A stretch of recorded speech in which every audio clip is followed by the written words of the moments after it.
Welcome to another Tech Help video brought to you by AccessLearningZone.com. I'm your instructor, Richard Rost. Today I'm going to show you how to open a form to a specific record without filtering the records. That way you can still browse through them. You still get the little thingy down here and you can browse, right? You're not sitting here with just one of one filtered, right? Okay. Today's question comes from Caroline in Evanston, Wyoming, one of my Platinum members. Caroline says, I have a form in my database that I want to open to a specific record, like you do in your Tech Help database, but I also want to be able to browse through all the other records once the form is open. Is there a way to do that without filtering the rest of the records? Well, of course there is. One of the things I love about Access is there's a million ways to do everything. So let's take a look. But first, this is a developer level video. What does that mean? Well, that means we're going to be programming in VBA today, just a little bit, a couple lines of code, not too much. So if you've never used VBA before, go watch this video. It's about 20 minutes long. It'll teach you everything you need to know to get started. Go watch that, then come on back.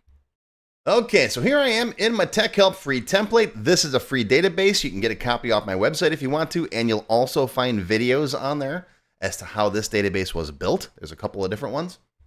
But in this database, I've got a customer list form, which is a continuous form that shows all of my customers. And I can double click on one of these or click on it and pick the Open Customer button. And that will open the customer that I selected. What it does is it opens the form and it filters the results with a where condition. So you can see there's only one of one here. I can't move back and forth between them. Now, you can unfilter the records, but it'll put you back on record one. So you're not where you wanted to be. Right? So what Caroline wants to do is pick a customer and open the customer to that record, but still be able to go back and forth between them, between the different customers. And that's definitely possible, but we got to change our code a little bit.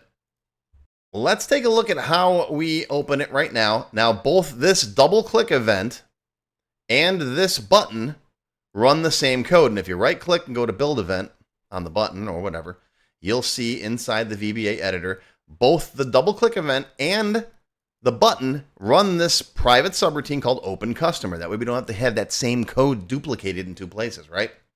And all it does is first it checks to make sure that you've got something in the customer ID. That way if you're sitting on a blank record, it doesn't generate an error.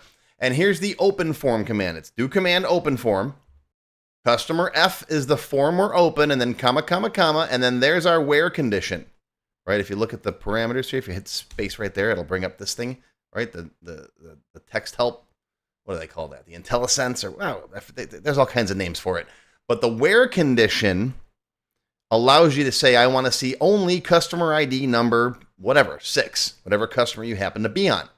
All right, and that's fine, but the results get filtered. So if you want to do this without filtering the records, we have to take a slightly different approach. We're going to get rid of this. We're just going to open the customer form. Now that will show all records. I'm going to see everybody. But what we can do is we can use the FindRecord command to tell Access, hey, once you've got the customer form open, I want you to find this specific record. Okay? Now, before we issue the FindRecord command, we have to be sitting on the right control. So we're going to say DoCmd.GoToControl. There it is right there. All right. What control am I going to be searching for? Well, I'm looking for the customer ID. So I want to be on the customer ID text box control. So I'll just put in here customer ID, right? Now, save it right now. Come back over here just to see what you got going on so far, right? It should open the customer and then go sit on the customer ID. Ready? Let's come back here and go click. Right there. That's perfect. Okay? I got all the records open and I'm sitting on the customer ID. You can go to any control you want, but you got to go to the one you want to search for. Okay? I know it's the first control, but if it wasn't, you can't always assume that's going to be the first control. If the user, if you change a tab order or something. All right, so you want to make sure you're sitting on that control. Okay, let's go back to our code. Now that we're on the right control, I want to find record. So it's going to be DoCmd.FindRecord. All right, what are you looking for? Well, I'm looking for the value of the customer ID on this form. So if I'm sitting on record 6, let's say, if I'm sitting over here, right, if I'm in this field, I'm looking for the number 8. Now that number 8 happens to be in customer ID on this form. So I want to open up this form, go to customer ID, and find number 8. Make sense? Okay. So back here, I want to find record. What's the value I'm looking for? Well, it's 8, but 8 happens to be customer ID.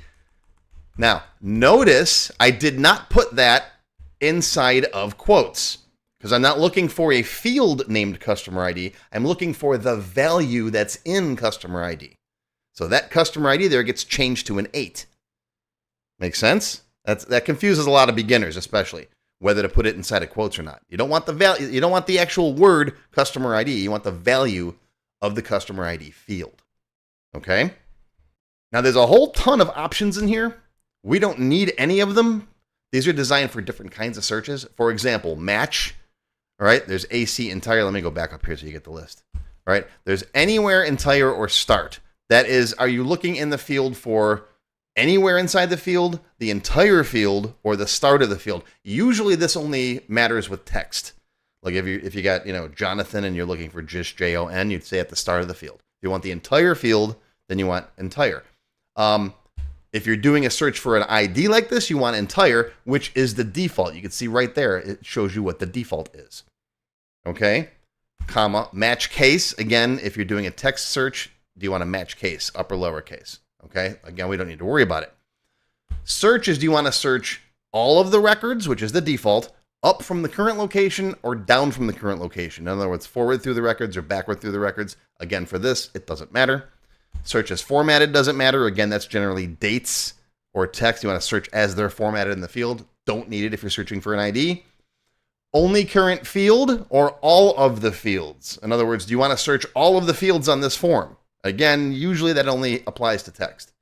And then find first, the default is yes. So we don't need any of these default options.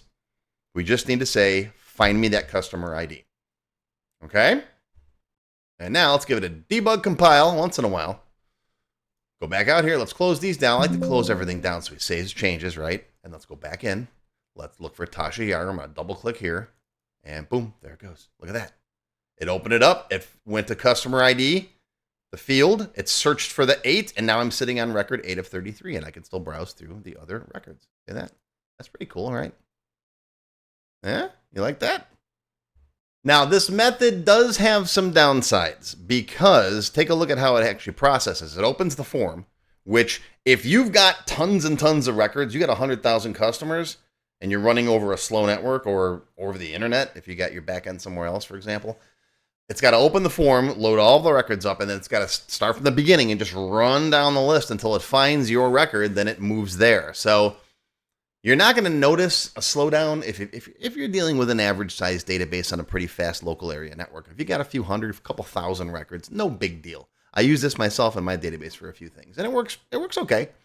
But if you got a really, really big database, this method can be kind of slow. So in the extended cut for the members, I'm going to show you how to do the same thing with a couple more lines of code, but it's going to be much, much faster. It's going to use something called a RecordsetClone, which basically says, I don't want to move through the records on the form itself. I want to look at the records underneath the form and just work with those. It's actually much, much faster. And then we'll use something called a bookmark to go to the record that we want.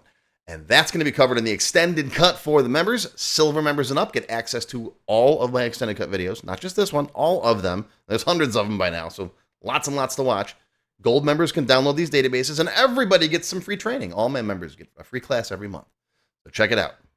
And if you want to learn more about GoToControl and FindRecord and GoToRecord, there's all kinds of different controls. I cover the macro versions of these commands in Access Expert Level 22. So I try to cover, I know a lot of people don't want to be developers, don't want to take the time to learn VBA, so there are macro commands available to do the same thing. And I cover those in Access Expert 22. And I cover the VBA version in a lot more detail in the very first Access Developer lesson. We do GoToControl, GoToRecord, a whole bunch of other stuff. And it's really cool stuff. If you want to learn VBA, this is where you start, folks. Access Developer Level 1. This is the good goods. This is where it starts to get interesting. I'm up to level 46 now, so I got lots of them. But that's going to do it for today, folks. That's your Tech Help video. Hope you learned something. Live long and prosper, my friends. I'll see you next time. And members, I'll see you in the extended cut in just a few minutes. A special thank you and shout out to our diamond sponsors, First, we have Juan Soto with Access Experts Software Solutions, manufacturing experts specializing in Access and SQL Server. Juan is a 13-time Microsoft Access MVP. You can check them out at accessexperts.com. Another shout out to Sammy Shama from Shama Consultancy. Sammy is a certified Microsoft Office specialist, and he not only offers Access application development, but he also provides one-on-one tutoring services. So if you need someone to hold your hand and help you with your Access project, Sammy is your guy. Check him out at shamaconsultancy.com. If you enjoyed this video, please give me a thumbs up and post any comments you may have below. I do try to read and answer all of them as soon as I can. Make sure you subscribe to my channel, which is completely free. Click the bell icon and select all to receive notifications when new videos are posted. Want to learn more? Click the Show More link below the video to find additional resources and links. YouTube does a pretty good job of hiding it. It's right down there. See this part of the description here, right? The name, the video's up here. There's a little Show More down there, right down the bottom. It's kind of hard to find. But once you click on that, you'll see a list of other videos, additional information related to the current topic, free lessons, and lots more. And YouTube no longer sends out email notifications when new videos are posted like they used to do. But if you'd like to get an email every time I post a new video, click on the link to join my mailing list. And you can pick how frequently to get emails from me, either as they happen, daily, weekly, or monthly. Now, if you'd like to become a paid member of my channel and receive all kinds of awesome perks, click on the Join button.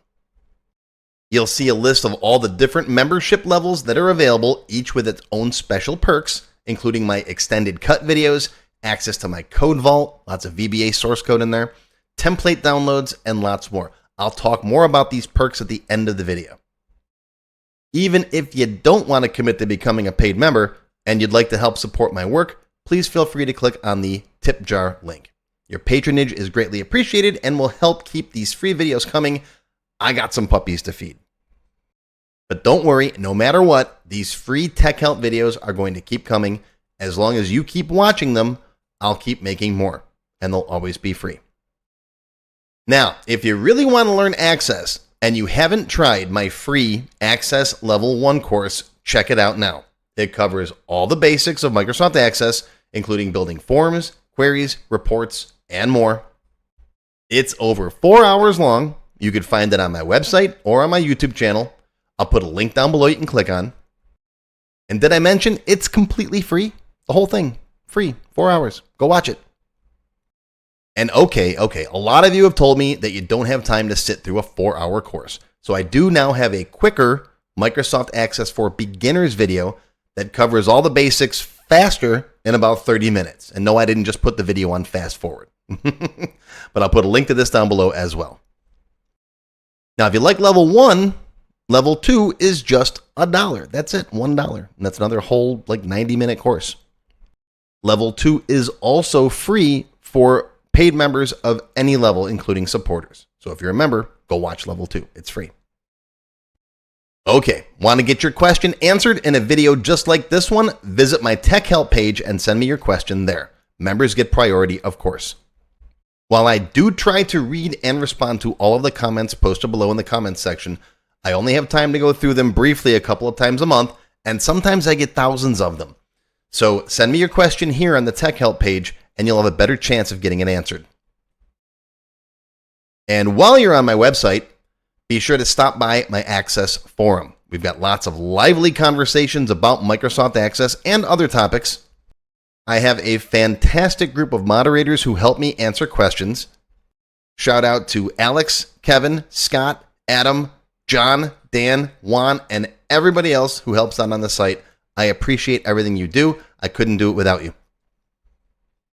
Be sure to follow my blog, find me on Twitter, and of course on YouTube. Yeah, I'm on Facebook too, but I don't like Facebook. Don't get me started. Now, let's talk more about those member perks if you do decide to join as a paid member. There are different levels: Silver, Gold, Platinum, and Diamond. Silver members and up get access to all of my extended cut Tech Help videos, one free beginner class every month, and some other perks.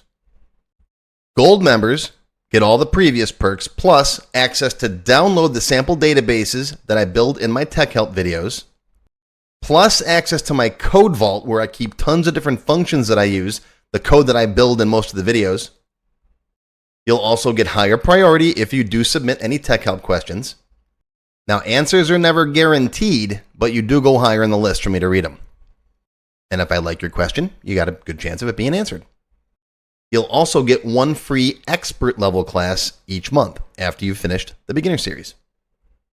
Platinum members get all the previous perks plus even higher priority for TechHelp questions.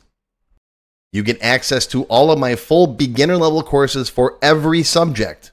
And I cover lots of different subjects like Word, Excel, VBA, ASP, lots of different stuff, not just Access. These are the full-length courses found on my website. You get all the beginner ones. In addition, once you finish the expert classes, you get one free developer class per month. So lots of training. And finally, you can also become a Diamond sponsor. You'll have your name or your company name listed on a sponsors page that will be shown on each video as long as you're a sponsor. You'll get a shout out in the video and a link to your website or product in the text below the video and on my website. So that's it. Once again, my name is Richard Rost. Thank you for watching this video brought to you by AccessLearningZone.com. I hope you enjoyed. I hope you learned something today. Live long and prosper, my friends. I'll see you again soon.